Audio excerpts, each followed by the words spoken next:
रुग्णालयाच्या ऑपरेशन थिएटरमध्ये तरुणाचा मृतदेह। ते खाली पडलेला बघितलं मी पूर्ण असं सगळं ते काय ते सगळं त्याला लागलेलं दिसतं ना, ब्लड लागलेलं आहे, हाताला लागलेलं आहे। ओटी असिस्टंट संशयास्पद अवस्थेत मृत। घातपाताचा संशय आहे आम्हाला, कारण की हा माझा पुतण्या बोलत होता डॉक्टरला, ते डॉक्टर हसत होता। कुटुंबियांचा खुनाचा संशय। डॉक्टर लोकांनी सांगायला पाहिजे होतं ना, कमीत कमी त्यांनी फोन तर करायला पाहिजे होता ना, की असं झालं तुम्ही घरी फोन करायला पाहिजे होतं। याचा अर्थ ते रात्री ड्युटीहून घरी आला नाही, रात्रीच काहीतरी यांनी केलेलं आहे। रुग्णालयात त्या रात्री नेमकं काय घडलं? ते ड्युटीला त्या हॉस्पिटलच्या डॉक्टर लोकांचं द्यायचं, कोणाचं तरी फोन करायचं काय म्हणा की तुमचा मुलगा असं काहीतरी झालं, यांनीच काहीतरी केलं। जालना शहरात एक धक्कादायक घटना समोर आली आहे। एका खासगी रुग्णालयाच्या ऑपरेशन थिएटरमध्ये काम करणाऱ्या तरुणाचा मृतदेह संशयास्पद अवस्थेत आढळून आला आहे। अमोल दोरके असं या मृत तरुणाचं नाव असून तो त्याच रुग्णालयात ओटी असिस्टंट म्हणून काम करत होता। या घटनेमुळे कुटुंबियांनी गंभीर आरोप करत थेट खून झाल्याची शक्यता व्यक्त केली आहे। नेमकं काय घडलं? या प्रकरणात पोलिसांचा तपास कुठपर्यंत पोहोचला आहे? त्याच्या नातेवाईकांनी काही गंभीर आरोप केले आहेत। ते नेमके काय आहेत? नातेवाईकांनी पाहिलेली दृश्य काय होती? डॉक्टरांवर संशय का आहे? सर्व जाणून घेणार आहोत या व्हिडिओमधून, त्यामुळे हा व्हिडिओ शेवटपर्यंत नक्की पहा आणि टाइम्स नाऊ मराठीच्या सर्व माध्यमांना सबस्क्राईब आणि फॉलो करायला विसरू नका। जालना शहरात एका खासगी रुग्णालयात घडलेल्या घटनेमुळे परिसरात एकच खळबळ उडाली आहे। अमोल दोरके, वय वर्ष 29, हा तरुण त्या रुग्णालयात ऑपरेशन थिएटरमध्ये असिस्टंट म्हणून काम करत होता। मिळालेल्या माहितीनुसार अमोल काल सकाळपासून घरी परतला नव्हता, त्यामुळे कुटुंबियांनी त्याच्याशी फोनवर संपर्क साधण्याचा अनेकदा प्रयत्न केला, मात्र त्याचा फोन काही लागत नव्हता। कुटुंबियांची चिंता वाढत होती। अखेर आज अमोलचे वडील थेट त्या रुग्णालयात गेले। तिथे गेल्यानंतर त्यांनी मुलाबद्दल चौकशी केली, मात्र कुटुंबियांचा आरोप आहे की रुग्णालयातील काही कर्मचाऱ्यांनी त्यांना ऑपरेशन थिएटरच्या दिशेने जाण्यापासून रोखण्याचा पूर्ण प्रयत्न केला। यानंतर अमोलचे वडील स्वतः ऑपरेशन थिएटरमध्ये गेले। तिथे त्यांनी पाहिलं तर त्यांचा मुलगा अमोलचा मृतदेह आत पडलेला होता। मृतदेहाजवळ रक्त सांडलं होतं, तसेच त्याच्या चेहऱ्यावर जखमांचे काही निशाण दिसत असल्याचे कुटुंबियांनी सांगितले। कुटुंबियांनी या प्रकरणात रुग्णालयावर आरोप केले आहेत। त्यांचं नेमकं म्हणणं काय आहे जाणून घेऊयात। डॉक्टर लोकांनी सांगायला पाहिजे होतं ना, कमीत कमी त्यांनी फोन तर करायला पाहिजे होता ना, की असं झालं तुम्ही घरी फोन करायला पाहिजे होतं। याचा अर्थ ते रात्री ड्युटीहून घरी आला नाही, रात्रीच काहीतरी यांनी केलेलं आहे किंवा काहीतरी झालेलं आहे। मग हॉस्पिटलचे डॉक्टर लोक कशाबद्दल पळून गेले? यांचा फोन करायचं काम नाही का? हे ड्युटीला आहे ना, इथं ते ड्युटीला त्या हॉस्पिटलच्या डॉक्टर लोकांचं द्यायचं, कोणाचं तरी फोन करायचं काय म्हणा की तुमचा मुलगा असं काहीतरी झालं, यांनीच काहीतरी केलं। तिथं तुटलेलं पण दिसतंय ना सगळं। या प्रकारामुळे कुटुंबियांनी मोठा आक्रोश व्यक्त केला असून रुग्णालयातील काही डॉक्टर कर्मचाऱ्यांचा यात हात असू शकतो असा संशय त्यांनी व्यक्त केला आहे। दरम्यान घटनेची माहिती मिळताच सदर बाजार पोलीस, तालुका पोलीस आणि उपविभागीय पोलीस अधिकारी घटनास्थळी पोहोचले। पोलिसांनी परिसराची पाहणी करत पंचनामा केला। फॉरेन्सिक पथकाच्या मदतीने घटनास्थळावरून काही महत्त्वाचे पुरावे देखील गोळा करण्यात आले आहेत। तसेच अमोल दोरके यांचा मृतदेह पुढील तपासासाठी आणि पोस्टमॉर्टमसाठी पाठवण्यात आला आहे। अमोल गेल्या 2 ते 3 महिन्यांपासून या रुग्णालयात काम करत होता। त्याला या क्षेत्रात जवळपास 15 वर्षांचा अनुभव असल्याचे त्यांच्या आईंनी सांगितले आहे।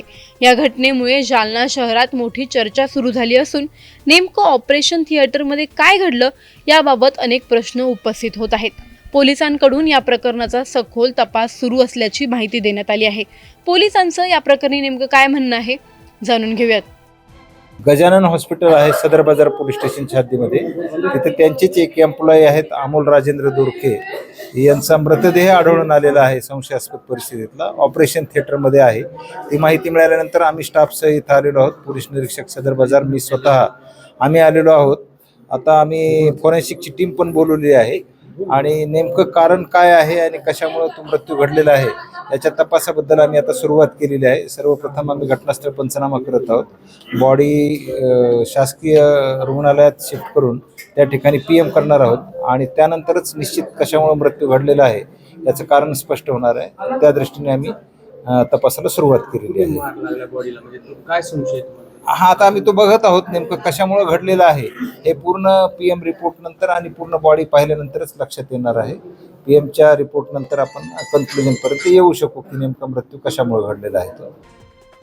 मात्र या घटनेनंतर काही गंभीर प्रश्न समोर येतात. रुग्णालयासारख्या संवेदनशील ठिकाणी काम करणाऱ्या तरुणाचा मृतदेह थेट ऑपरेशन थिएटरमध्ये कसा सापडला? कुटुंबियांना आत जाण्यापासून का रोखण्यात आलं होतं? अमोलच्या चेहऱ्यावर दिसणाऱ्या जखमांचं खरं कारण काय? ही घटना अपघात आहे, अमोलने टोकाचं पाऊल उचललं होतं, की त्यामागे काही वेगळं सत्य दडलेलं आहे? याचं उत्तर आता पोलिसांच्या तपासातूनच समोर येणार आहे. तुम्हाला या प्रकरणी काय वाटतं? आम्हाला कमेंटमध्ये नक्की कळवा. व्हिडिओ आवडल्यास लाईक व शेअर करायला विसरू नका. तसंच अशा नवनवीन अपडेट्ससाठी व माहितीपूर्ण व्हिडिओजसाठी टाइम्स नाऊ मराठीला नक्की फॉलो करा. काल सकाळी 7:30 वाजता ड्युटीला घरून निघला होता. ऑपरेशन थिएटर मध्ये जायचं म्हणजे ऑपरेशन आहे म्हणे. डब्बा पण नव्हता आणला, ते लवकर आलता तो घरून. तर आम्ही रात्री त्याला कॉल केले, ड्युटी सुटली तर घरी यायना म्हणून कॉल केले. त्याने कॉल उचलला नाही. परत 2-3 वेळेस कॉल केले, उचलला नाही. मग आम्ही वाट पाहिली, म्हणलं आता त्यांना नाईट करत असतो तर नाईट लागली काय की, म्हणून आम्ही वाट पाहिली. त्याची तरी फोन उचलला नाहीये. मग आम्ही यायला सकाळी उठल्यावर यायला म्हणलं तुम्ही जा बरं, म्हणलं हॉस्पिटलमध्ये बघून या. म्हणलं नेमकं फोन काऊन उचली ना. त्याच्या मित्राला पण सांगितलं फोन करा म्हणून, त्यांनी त्याच्या मित्राचा सुद्धा फोन उचलला नाहीये. मग यायला मी म्हणलं जाऊन बघा. हे बघायला आले तर हे डॉक्टर लोक आतून खालून कोण त्यांना येऊन देत नव्हतं. त्याच्या पुढचं त्यांनाच माहिती काय झालं तर ते येऊन देत नव्हते. पण आम्ही तिथं खाली आलो, त्या सिस्टर आम्हाला घरा येऊन द्यायला नाही. तिघी जणी अशा हातात धरून उभा होते. आता आल्यावर तुम्ही काय पाहिलं ओटी मध्ये? इथं आल्यानंतर ते खाली पडलेला बघितलं मी पूर्ण. असं सगळं ते काय ते सगळं त्याला लागलेलं दिसतं ना, ब्लड लागलेलं आहे, हाताला लागलेलं आहे, ब्लड आहे पूर्ण पडलेलं डोक्याला. आम्ही काहीच नाही, आम्ही काही हात लावला नाही. ते ब्लड होतं सगळं खाली पडलेलं. त्याच्यात आल्यानंतर आम्ही ते पाहिलं. अगोदर यांनी पाहिलं की यांनी मला कॉल केला, मग आम्ही तसंच पळत आलो. बरं, तुम्हाला काही संशय वगैरे आहे का? मग आता डॉक्टर लोकांनी सांगायला पाहिजे होतं ना, कमीत कमी त्यांनी फोन तर करायला पाहिजे होता ना, की असं झालं तुम्ही घरी फोन करायला पाहिजे होतं. याचा अर्थ ते रात्री ड्युटीहून घरी आला नाही, रात्रीच काहीतरी यांनी केलेलं आहे किंवा काहीतरी झालेलं आहे. मग हॉस्पिटलचे डॉक्टर लोक कशाबद्दल पळून गेले? यांचा फोन करायचं काम नाही का?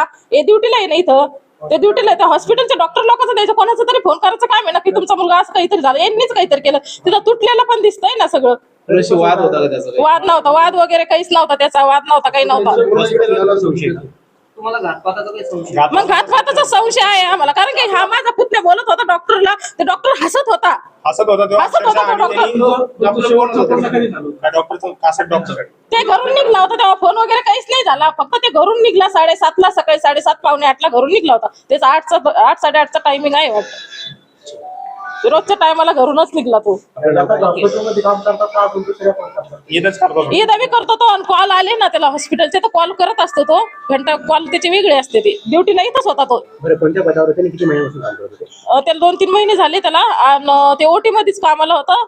15 वर्षापासून त्याला एक्सपिरियन्स आहे का? एक्सपिरियन्स आहे त्याला. तर त्यांनी पहिलं केलं, कॉल करत होता तर डॉक्टरना त्याला बोलवलं होतं की तू इथे ये म्हणून ड्युटीला. तुमचं नाव सांगा, त्याचं काय नातं आहे तुमचं? लता राजेंद्र दोरके, मी तिची आई आहे.